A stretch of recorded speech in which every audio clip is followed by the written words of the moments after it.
My guest is the Director General of the State Interest and Governance Authority. Is it? He's a former ambassador. Okay, almost 2 years. He's been there for 1 year now. Since we remember what happened, the former boss here had to leave to go and run for election and all of that. That's a different story. Now he's fully in charge, having returned from China as our ambassador there during the troubles of COVID-19. The Honorable Ambassador Edward Boateng, you're welcome to Face to Face. Thank you very much. How are you? Glad to have you. It's good to see you too. Thank you very much. I remember we spoke when I was in China. Yes. Thank you for the support in that troubling period. I know, right? That was a very troubling period. Were you there when the first information came in December of 2020? No, I think it was January 2020. No, the Wuhan one was first recorded in December, or was it November? No, January 2020. Just 2 or 3 days before the start of the Chinese New Year. Okay, so you were there when the first confirmation happened. Yep. How was that like? Because over here, I started wondering: is that the end of the world? What do I have to do? Run and go and be on the sea or something? How did you feel being in the thick of a festival there? Well, I must say it was surreal. I mean, I had just returned to Beijing after the 2019 Christmas holidays, and I'd been in the office for 2 or 3 days. Most of my officers were still in Ghana, and we're just preparing for the Chinese New Year. And I remember that day very clearly. It was about 3 p.m. and I saw a news flash on my TV screen, and it was basically that everybody should stay where they are, and that government was not sure of what was happening, but they were advising people not to travel for the Chinese New Year. And as you know, the Chinese New Year, maybe apart from the American Thanksgiving, and the Chinese migrate to all parts of China to work, and most of them live where they work. And during this period that people go back home. So that's your 24th Kokrom? Sort of. Oh, okay. Yeah. It's a big migration, but it's interesting to watch. If you go to the bus stations or the people are moving. Train stations, you see a sea of people. That's what you see. You know, and I used to find it very interesting. If you've ever been to the safari, it's like during the migration of the wildebeest in November. That's how huge it is. And people plan for this throughout the year. When they say, don't move, it's like everybody was stuck, so people were wondering. And for me, that was the surreal moment. So I called my officers and said, I've seen this announcement, so I asked them to check. And yeah, Foreign Affairs confirmed that they were also monitoring events, so we should all stay put. So we stayed, and in fact, I asked everybody to go home. Then the announcement started coming out that they had detected a virus in Wuhan, but they didn't know the severity of it. To cut a long story short, what happened was we stayed home. And Beijing is a city of 30 million people. It's the population of the entire Ghana. Are you serious? Yeah. Just the capital? Just the capital is the population of the entire Ghana. Our district is about 5 million people. That's the population of Greater Accra. That's a district. If I say a district like what district is that? San Litun. Okay. Yeah, I was in San Litun. That's the ambassadorial enclave. Okay. But our district is Chayan. Chayan district is 5 million plus people. And whether it's 2 a.m. or 6 a.m. or whatever time, you always see a sea of people moving up and down. And I remember the following day, I just went out. And I told my driver not to come because we're not sure of what was happening. But around 10 a.m., 11, I decided to go out. And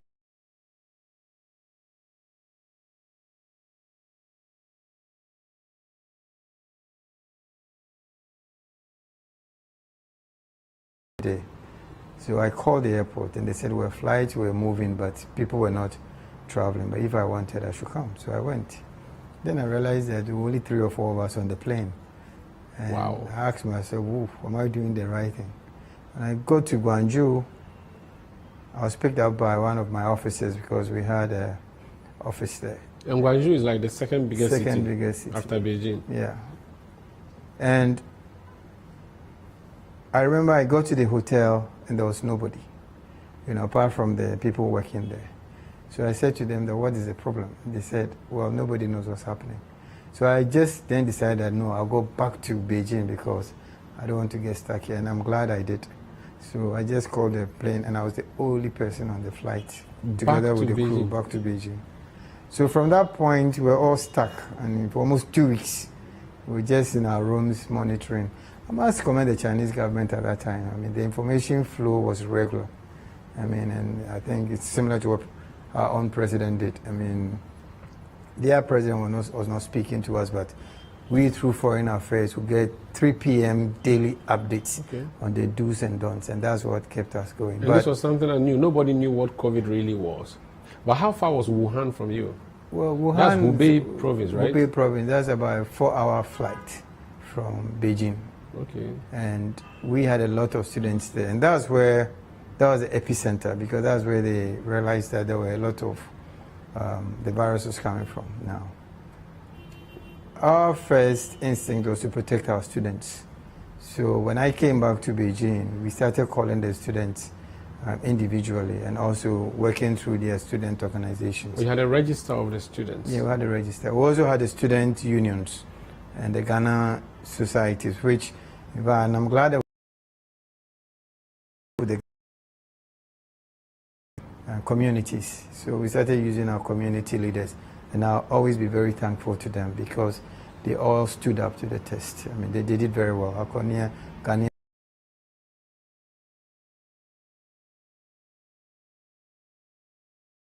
leaders was to assure people that we'll come out of this alive. And for me, as ambassador at that time, my goal was that I didn't want to lose anybody. How did you deal with the panic, though? Because the media was on your tail when the students were stuck in Spain and people were dying in Spain. I remember that was when we first heard about it, and we're all worried here. And then the Ghanaian students in Wuhan were screaming and crying. They want to come back home. They can't get food. They can't go. There's a lot of panic in town. How did you deal with all of that? The panic over there and the panic down here? Actually, that was the first time I was introduced to Zoom. So I had my regular Zoom meetings with the students in the afternoons, in the mornings, and the evenings. And it was just talking to them, making sure that whatever information we got, we pass it on to the students. Then it came to the issue of food. And then we started talking to our minister back in Ghana, and I also commend the minister and the team at Foreign Affairs. They also came through for us. They packed food and sent a lot of stuff to us, which we shared to the students. The Chinese themselves also did well by food rations and all that going to the students. But really, it was a matter of just talking and reassuring students, and that's what leaders do. I mean, I've been in similar situations. I was in Rwanda when the genocide broke in '94, and I had to make sure that I took my journalists in and brought them out alive. And therefore, in a situation like this, as a leader, you keep a calm head. So even though some of the students were very, very rude and very, very impolite, you take it on your chin and move on to ensure that at least they are all safe. And that's what we did. At a point, we decided that it was safe to bring them back to Ghana. So we spoke to the president, and he gave us a green passage, and that's when the government paid for most of the students and Ghanaians who wanted to come back to be airlifted back home. I'm sure on hindsight you would think that there was no point bringing the people home because the virus was following us all the way to our doorsteps. So what's the point of bringing the person home when the virus itself was going to come home anyway? Or you think it's better that they came home? That was why the president made the decision at that point that we should keep them there. But I think parents did not understand. And sometimes you also have to listen to parents. I mean, they wanted their children back, and that's what we did.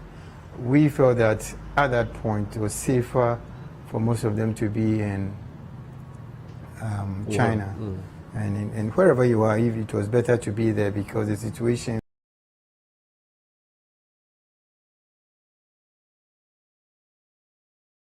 came. And when we felt it was safe, that was when we allowed them to come back. Unfortunately, when they came, 1 or 2 of them passed in Ghana, which was very painful. And it was from COVID? It was from COVID, yeah, when they came to Ghana. Contracted there or contracted here?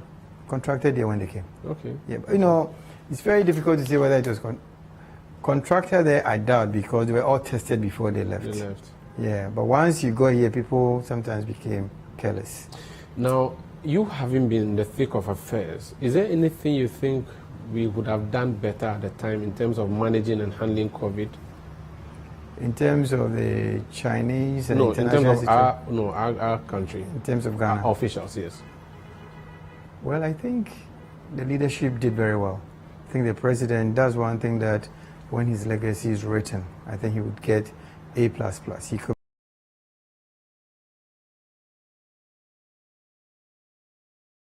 That's what we did in China, making people aware. And that's why Ghana had very few casualties. I don't think he took chances. I mean, and if you look at what happened, even in some of the developed countries, Italy.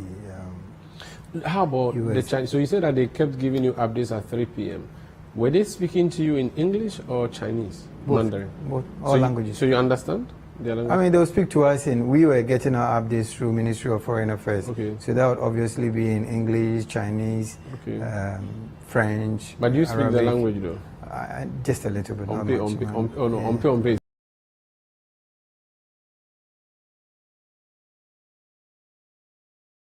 Taking over Africa and the third world country.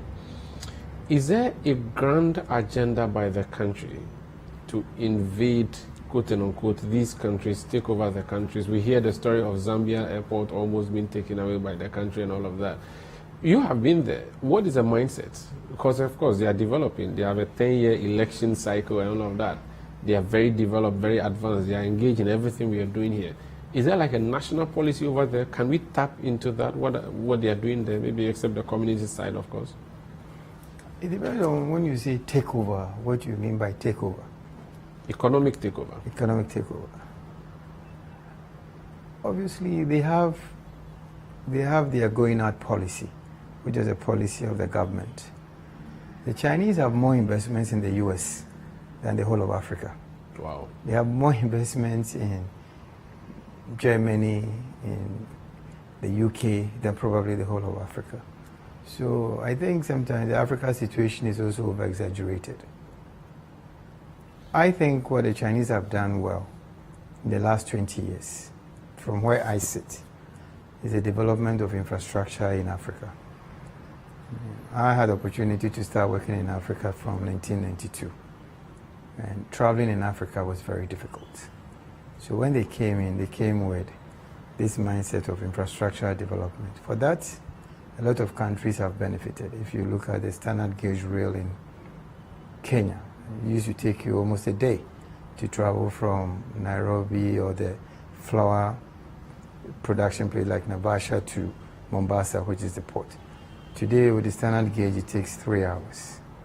So they can cut their flowers within 6 hours or 10 hours. The flowers are in Europe. Mombasa. Yeah, Mombasa. It takes 3 hours. So okay, and from there it will be straight. Yeah. So if you look at places like Ghana, for instance, Buida, it was on the books for a long time before independence. They came, and today we have Bui. So many of these examples are dotted. I think where Africa needs to do better is the negotiation. I think sometimes, as ambassador, what I saw is that we're weak with negotiation, and therefore something that would cost $100 to do in China may cost $500 in another African country. And I think for that we have to do better at the negotiations. But for that, I don't blame the Chinese, I blame us. Also, when the Chinese come, they come from a very, very regimented society. And I think when they come into our communities, which are very relaxed, sometimes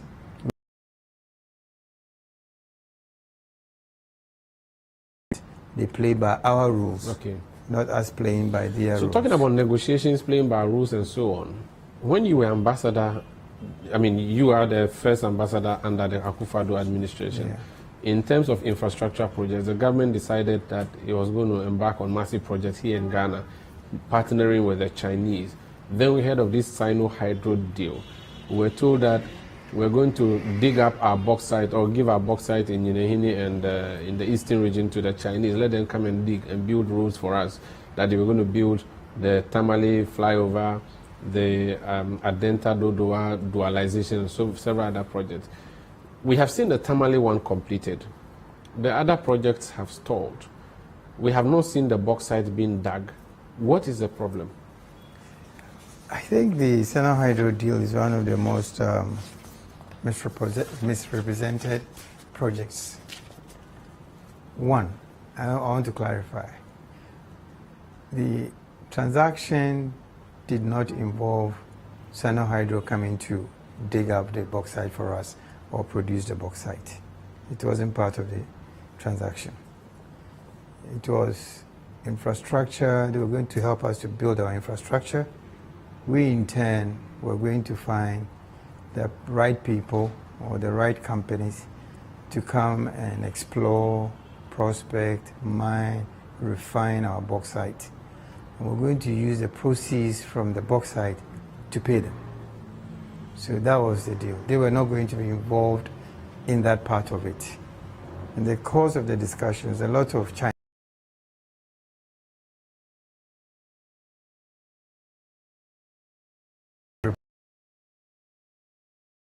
they were going to do it and in exchange mine and use the bauxite to pay themselves. That was not. That's not accurate. So is it that we collateralized our bauxite then for these projects, or what did we put on the table? Because we didn't have money. We collateralized it. And I was in so we told them that if you do the road and we are not able to pay, come and take our gold. No. We said, now, to be able to get to the bauxite areas, we needed to also put in place the infrastructure. Today, if you go to Nyinahine, they are building the roads. To be able to do that, we need to build the railways. To be able to do that, we need to expand our ports. Some of these things are being done. And some of these things were being done already. But we needed to fast track it.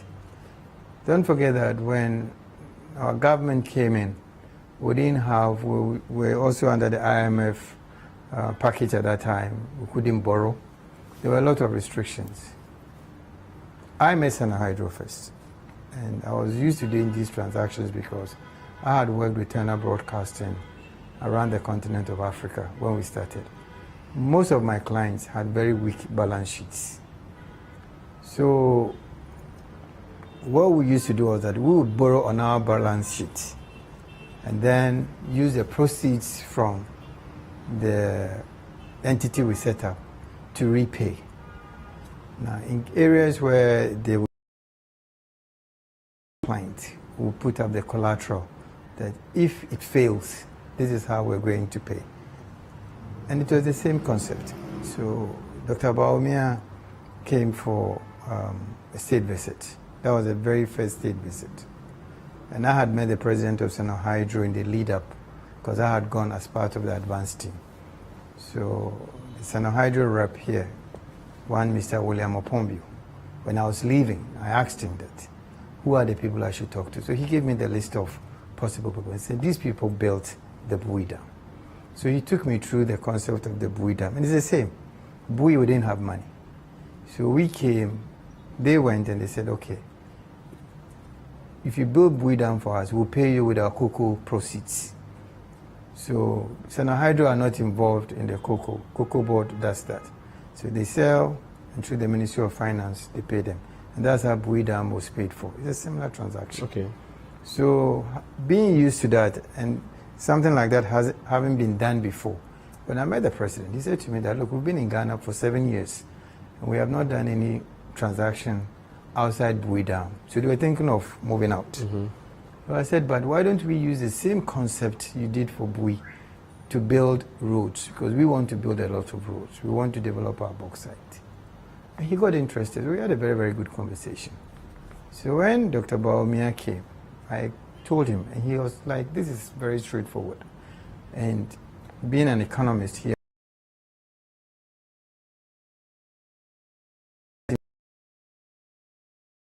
we're communicating.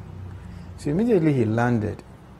I called in Mr. Song and went to meet him that very evening because the man was traveling. And that evening the transaction was done, to be honest with you. The transaction was done. Then it came to how do we develop our bauxite? at that point, it got a bit messy, I must say, because so many Chinese companies came in, companies from outside. From our side, too, I don't think that we streamlined it very well. So it became like Sino-Hydro was a bauxite deal. It was never. It was similar to the Bui deal. Okay. It was similar to other deals that have been done. Okay, so now some of the projects have been done. Yeah. Have we paid them? No, because there's a moratorium period. So when will we pay them? Well, I'm not sure of the moratorium period, but when the moratorium period, we are within the moratorium period now, because they knew that it would take a while for them to develop the bauxite.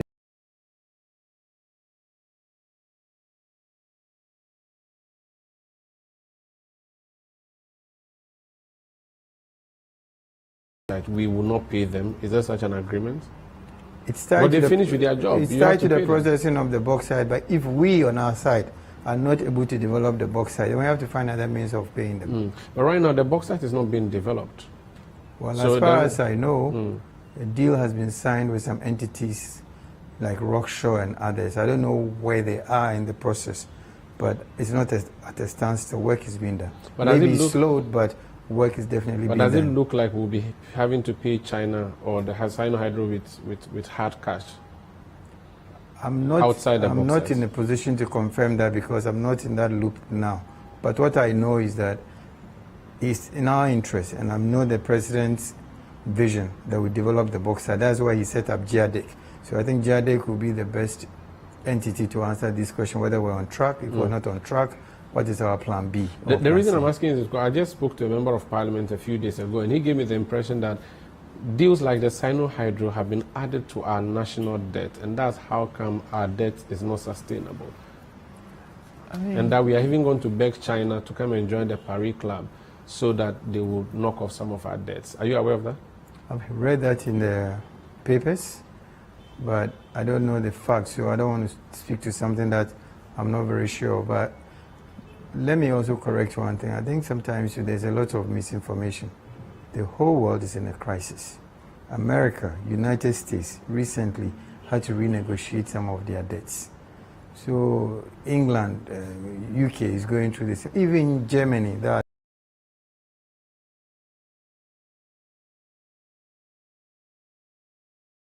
I'm a business person, we do that all the time.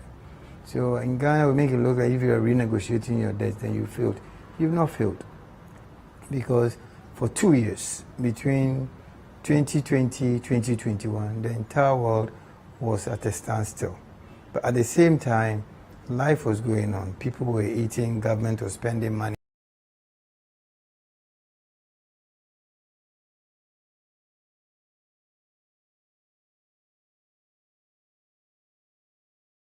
I believe that it's in order and it's something that we should have done a long time ago. Well. So I see nothing wrong with it, and I don't think that we should make it look like it's a failure. It's not at all. But the Chinese, as we know them, will not let any yuan go unpaid for. That's not true. They are willing to forgive. The Chinese are one of the biggest grant donors on the continent of Africa, even in Ghana. If you look at our national theater, when I was there, we had a TVET. We were paying for some, but they also gave us some. They are doing the Jamestown Fishing Harbour. So they do give away. It's a matter of us putting together a team to negotiate with them. And I believe that at the end of the day, compromises will be reached, because it's also in their interest. It's not in the interest of any country to see another country collapse, because if that country collapses, how are you going to get your money back? So they have to work with us. Very well. This is Face to Face on City TV. My name is Umaru Sandavado. My guest is Ambassador Edward Martin. He is the Director General of SIGA, but we're talking about China because he spent the first term of the Akufo-Addo administration being our representative in the People's Republic of China. When we come back, we'll talk about SIGA, where he currently is the head.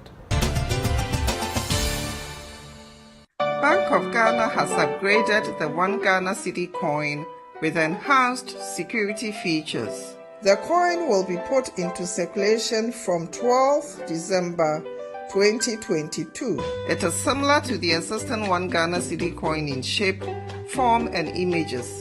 The coat of arms in front and the scale of justice at the back. The upgraded One Ghana Cedi coin is bimetallic with outer gold and inner silver. The coin has a pronounced rough edge and incorporates a latent image which appears in a rectangular form below the scale of justice at the back.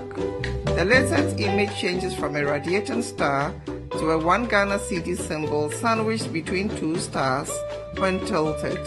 The existing and the upgraded 1 Ghana cedi coins will co-circulate until the existing coin is gradually withdrawn.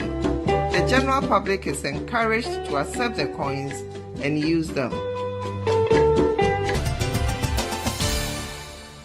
You're welcome back to Face to Face on City TV. My guest is Ambassador Edward Barton. He's Director General of SIGA, the State Interest Governance Authority. State Interest and Governance Authority. What does it mean? What do you do? What's your job? Our key responsibility is to make sure that government entities are profitable. The government entities are delivering.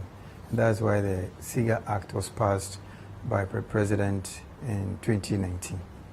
The SIGA Act, basically, if you look at the antecedents to the passing of the SIGA Act, we had the state enterprises set up under President Nkrumah in the 60s, after independence. A lot of state enterprises were set up, but they didn't perform. And then we had a State Enterprise Commission set up in 1976 under General Kutuo Champong.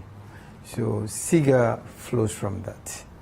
And I think the president looked at all these state institutions that we have dotted all over the country and felt that they needed strong oversight. And that's how SIGA came into being. So did you come to replace the State Enterprise Commission? Is that so? Is SIGA replacing? SIGA is an enhanced version. Okay. I would say an enhanced version of the old State Enterprises Commission, but we also added the DIC, which was a Diversity Implementation Committee. The question would be, why do you have to do that?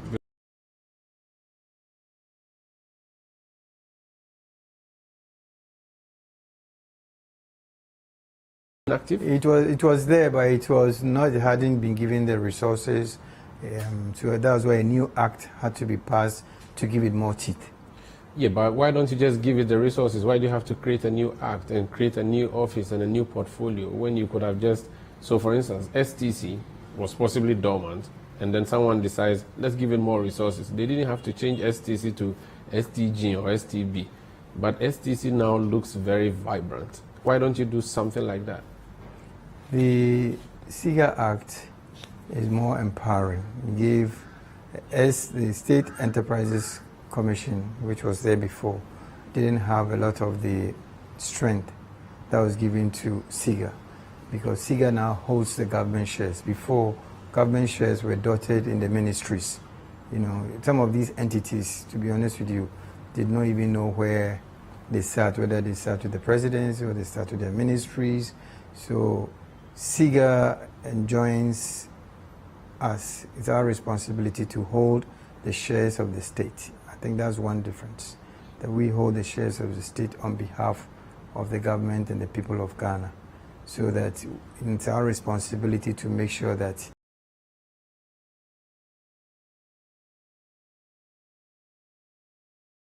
monitor entities over which you don't have any ownership. So the difference is that we have ownership rights, and that empowers us to go into these entities through our performance contracts which they sign with us, to find out where they are and whether they are meeting their targets, and also to advise governments on entities which they have to let go because they have outlived their usefulness. But do we have enough, though, these state enterprises, that you have to that you have to have an authority over them? About how many do we have? Because we always refer to Nkrumah's time. There were many, but they keep dying. Some were being sold off, some just died. Do we have enough now? We have over 175 entities under SIGA. Very vibrant ones, or just by name? Some by name, some too very vibrant. I mean, but it's all over the world. You know, all over the world you have very vibrant entities, and you also have ones that are not too vibrant, and you have ones that you also have to let go. But you also have the ones that could be vibrant, which it's our responsibility to make sure that we give them the resources, both in terms of human capital and financial resources and whatever is needed to pick them up. So there are institutions like the sugar factory we have, those would be under SIGA, or that will fall under an entity that falls under SIGA? Commander Sugar Factory you're talking about? Yes, Commander. That falls under SIGA. Directly? Directly. Which other places do you have? Which other state, you just mentioned state transport falls under SIGA. We have the commercially vibrant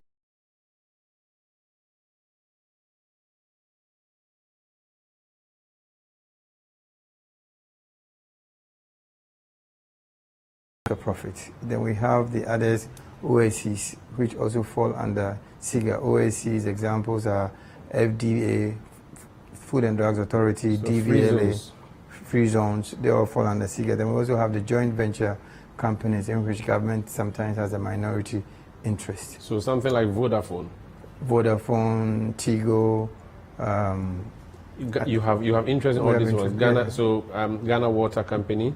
Yeah, Ghana Water, yes. Electricity Company of Ghana. These are all under you. Yeah. Okay. You are a private business person before you became a politician. There is a school of thought that government has no business doing business. Let private people do their business. Let government provide the avenue or the proper environment for businesses to thrive. There is a view that since Nkrumah's time, our state institutions or state enterprises have really been mismanaged to the extent that we had to sell some of them. Vodafone is a typical example. Even Ghana Water, we gave them to Aquarant at the time of South Africa, and we had to take them back. ECG, we gave them to PDS recently, and then there was a boardroom wrangling, we've had to collect it back.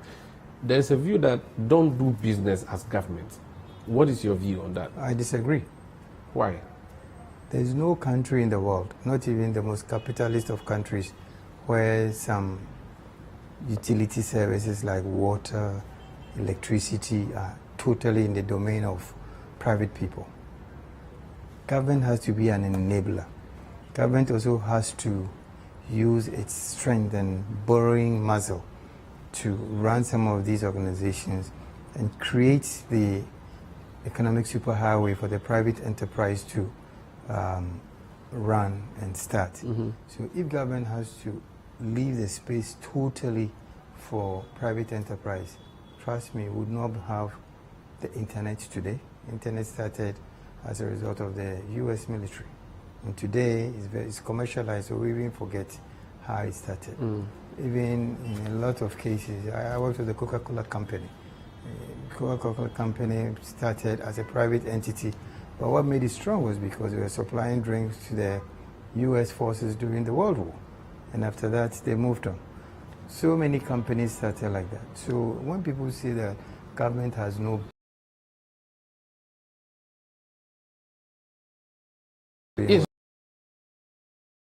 Suchari Sugar Factory, I've heard so much about it, the village I come from. I haven't seen a grain of sugar come out of that since I became aware of anything at all. Because maybe you are young, but when I was growing up, a lot of the sugar that we ate in our homes came from Suchari. And it's collapsed. So that's my point. But that doesn't mean that. It means that the people who were running it at that time did a bad job and they were not sanctioned. And the people there are government, and government is continuum. And so that's my point, that we have a new sugar factory, which is a white elephant sitting in Commander again. It's going to be the same story of Asuchari. We had the shoe factories going down. In fact, I think during Mahama's time, there was a factory in Kumasi that was supposed to produce shoes for our armed men. That company, I'm not sure is doing anything anymore. So why do we have to directly be involved? Metromas, when Kufuor introduced it, the yellow buses, I see school children ride freely and go home. Today, where's Metromas? There is a company called Metromas, all right, but how many buses are working? I used to go to Ho sitting on a Metromas bus. That bus now takes forever to move because people will not even board because of all the challenges. Ayalolo is not far from your office here. There are buses of Ayalolo parked at Adenta doing absolutely nothing. Again, it's a government business. Sure. Do you not think that these are good examples to say, let's stay off, let the private people run it? Kotrotro GPRT is doing well, and yet STC struggled. Metromas struggled. OSA was state-owned, wasn't it? All of this, OSA is gone. Why? Well, this is how I'd explain it. Okay. That's why it's important for SIGA to be strengthened. It's important for SIGA to be efficient, and it's important for SIGA to be diligent. so that we can change the status quo. If you go to Germany, if you go to Austria, if you go to Sweden, if you go to Norway, a lot of these entities that you mentioned are operating very, very efficiently, and they are owned by the state.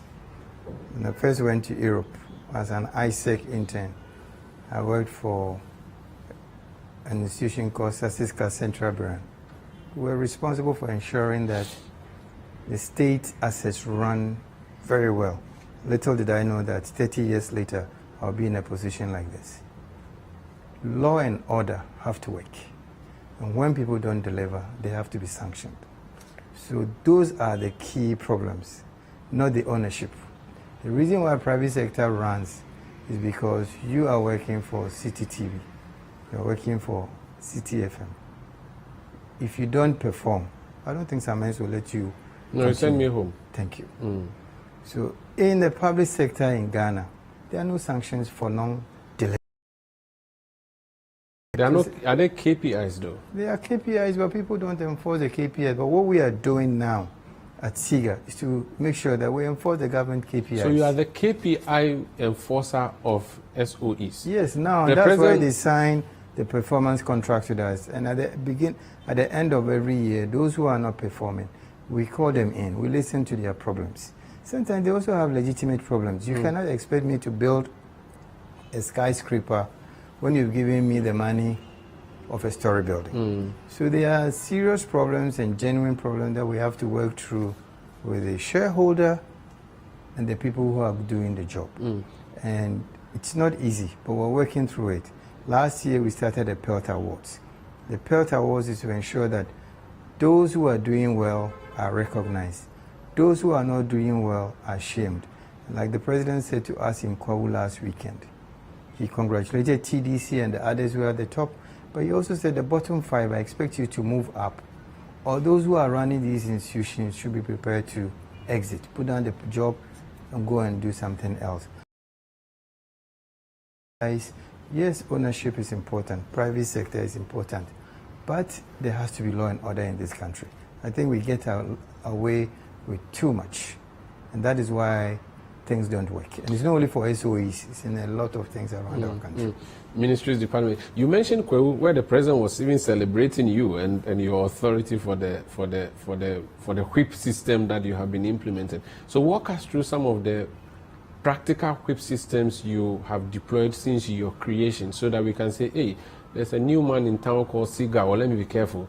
What have you done to who? I think how has that worked? The first thing that is changing is the responsibility matrix. People who are put in charge of these SOEs, these entities, now realize that they have to perform or the torch will be shown on them, and nobody wants to be named and sheep. You know, a lot of people are running these big entities with a kiosk mentality. They were running that if it was their own little corner shop. Now, when you come and sign these performance contracts with us, we have a monitoring team that come around, try to understand your problems. So as long as we at SIGA are doing our job, we do it well, we're able to move people from this kiosk mentality, you know, to a corporate mentality, to a delivery mentality, is going to make sure that some SOEs deliver. Also, I think that when we as a country came into being some 65 plus years ago, the private sector did not have the capacity to do a lot of things. So there are some of these businesses today, the government has no business being in that space. It has created the highway, it needs to exit and let the private sector take it forward. And we'll make those recommendations to government. But I still believe that as a developing country, there are some institutions that have to be run by government, but run very well. I'll let you talk about this super highway when we come back from the break. But let's talk about the league table. You mentioned that briefly, but how does it work? The league table works purely on the indicators that we sign with these entities, and it's very clear to all of them. They come in and sign performance contracts with us. We monitor them throughout the year, and they're based on what they're able to achieve based on the contracts they've signed with us. So they'll come and you so do they come to tell you that this is my job and this is what I plan to do, then you hold them to it? Or when they come, you say to them that A, B, C, D is what I want you to do within 1 year. If you don't, I'm going to hold your feet to the fire. It's a negotiation. Okay. Because people know their business. So an MD better. of, say, Metro Mass comes to you. So there's a board that you sit down and discuss this. Yeah, we have a team. So we sit with their leadership, and then the first day would send us their own deliverable. You said you can deliver 1, 2, 3, 4, 5. We believe that you can do 7. They would also say no. To do 7, we need these resources. And sometimes we negotiate and agree, and we would also try, where possible, to get them the resources through the relevant ministry or through the presidency. And if they fail, what happens to them? That's what the president said in call. Now there's a measuring tool. So if at the end of the day, Edward Boateng is called and you're asked to lay down your job, it's not a matter that the president doesn't like you because you didn't deliver. So you are choking the MDs? It's not choking. It's making the MDs aware. The MDs themselves are aware. By the end of the first, second quarter, MDs will be coming here telling us, we said we're going to do 1, 2, 3, 4, 5. But we believe that we can only do 1, 2, 3. These are my reasons. And sometimes we renegotiate the contract. So once we sign a contract, it's not a matter of that they have to do it. You hold their legs to the fire, even if they cannot meet it because of resource constraints. Because sometimes some of them have genuine. So we look at it. And in the event that they are found to not be genuine, can the MD would the MD be fired? Is there something like that? SIGA doesn't have the firing responsibility, but we would inform the appointing authority that Edward is not capable, and they will have to decide. But again, let me correct you. SIGA doesn't choke. If you say choke, it's negative. Okay. Choke is positive. There's positive choking. No, when you choke to the police, that's positive. When you say choke, it means it's negative. When you complain to the police that Edward is doing this, and that is positive. Okay. Choke then you don't choke, you complain. But my point is, they are partners. Have you recommended anybody to the president and said, fire this guy and improve this guy, promote this guy? Last October, when the Auditor General's report came out, the president was not happy at all. He read it and he called us in. He then called, based on our conversation with him, for the first time in the history of the country, he called all chairmen of. We all went to Jubilee House. There was the chief executive.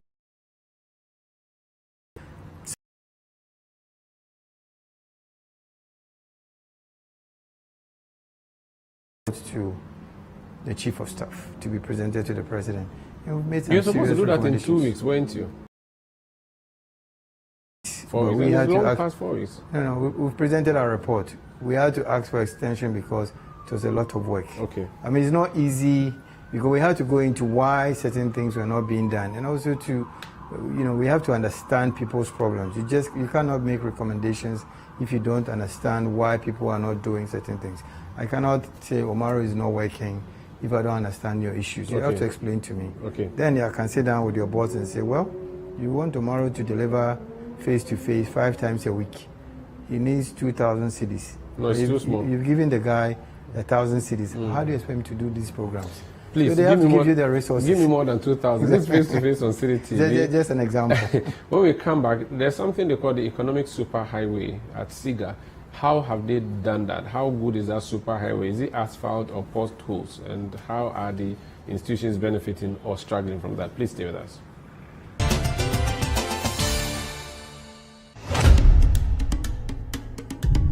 The Heritage Caravan 2023 is officially sold out. Get ready.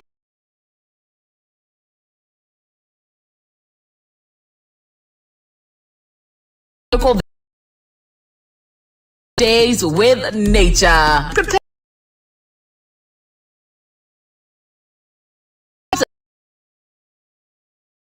Get ready because we are going on the expedition of a lifetime to discover Ghana from the 4th to the 11th of March on the Heritage Caravan 2023. Pack your bags and let's set off on this spectacular tour from Greater Accra through to the Volta region, through to Eastern region, Ashanti region, Upper East region, Savannah region, Northern region, through to Northeast, Bono region, Ahafa region, Bono East region, Western North, Western region, and the Central region expression of Ghana. A journey full of fun, education, information, wonderful memories, and great bonding moments await you on the Heritage Caravan 2023. The Heritage Caravan 2023 is powered by City TV in partnership with the Ghana Tourism Authority, with support from City FM and proudly sponsored by Holak Ghana, the European Union, Malta Guinness, Ebony Condoms, Royal Company Limited, National Lotteries Authority, Baltic Mineral Water, and Colgate Natural Extracts.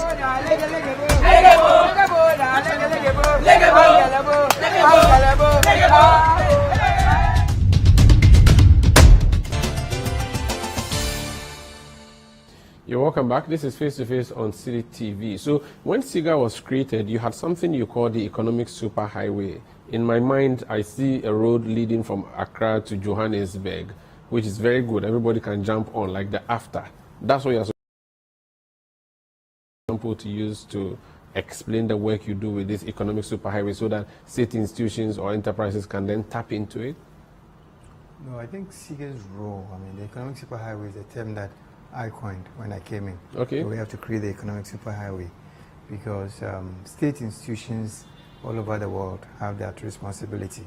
Earlier, I gave the example of the internet, which was created through the U.S. military. I think SIGA's job is to ensure that SOEs deliver, is to ensure that the taxpayer has a good return for their investment. Our job is to ensure are doing their job, that the public interest is well protected. SIGA's job is to ensure that our joint venture companies, that government is getting a good return on its interest and being paid dividends. The SOEs are paying dividends so that we can use these resources to do and build social goods which inure to the benefit of everybody: good education, good health, good roads, water, proper sanitation, etc., etc. That was not being done. And to be able to do that, we need to move the kiosk mentality that a lot of these SOE leaders had to the big corporate mentality, so that they know that they are not just there for themselves and their families or their parties, but for the greater good of all Ghanaians. That is SIGA's mandate, and that's what we seek to do. The Economic Superhighway, which is a term that I like to use, is that because I'm a private business person, when I came to Ghana and I was trying to do my business, I realized that it's very challenging. For instance, just to use a very simple example from the industry that you and I belong to, media.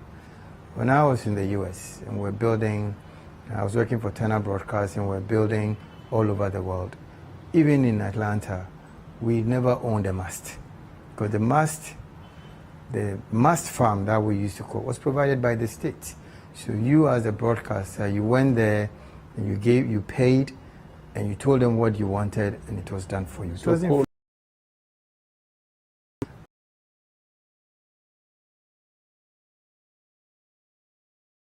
all over. And I remember, why can't I use your mast at Ajam Kote? It was denied them. Later they changed because they realized that if they don't change, time would overtake them. But I've always wondered that, if you look at the GBC enclave at Ring Road, it can house all the media houses in Accra. They just put their antennas on it. Exactly. You rent their studios. We started ETV in South Africa. We started from the studios of SABC in Cape Town, even DSTV, which today is arguably one of the top.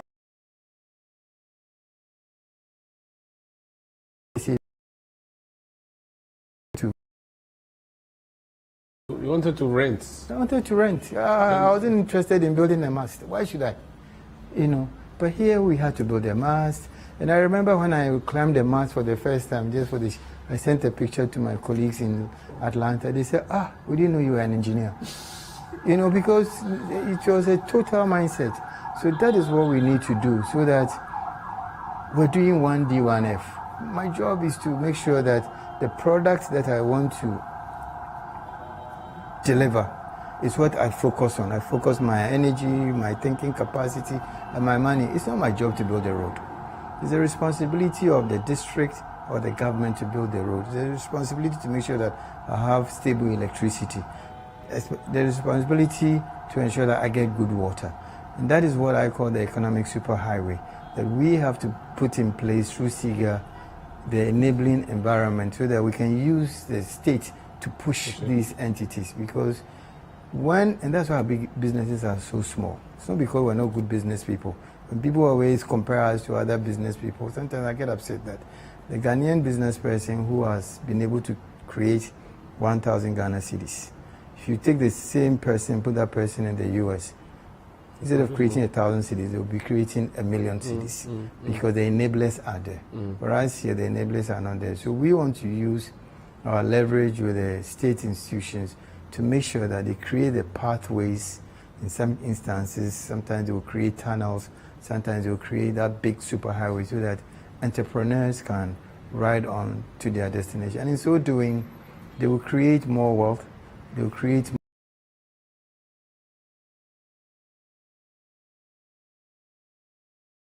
tax pool, because that 1,000 cedis is doing so much instead of focusing on its core. And that's what we call the economic superhighway. And that's what we want to use SIGA to change. That's why we need to change the kiosk mentality of the CEOs, that this is your job, to create the space. Talk to me about your oversight. How well are you doing that, and how easy has it been for you? Well, I've been in this job for 1 year, and for an institution that is only 3 years old, we're going into our 4th year, SIGA has not done badly. If I have to rate SIGA, I'll give SIGA an A. Because now... Don't do that. Don't No, self-rate. I do. Don't self-rate. Let us rate you. Sometimes you have to self-rate. Like I was training in America. They said the lizard that falls says if no one claps, it will not. You have to clap for yourself, exactly. No, I think if you look at what SIGA has been able to achieve in its 3 years, now CEOs are taking note. People are also, the mindset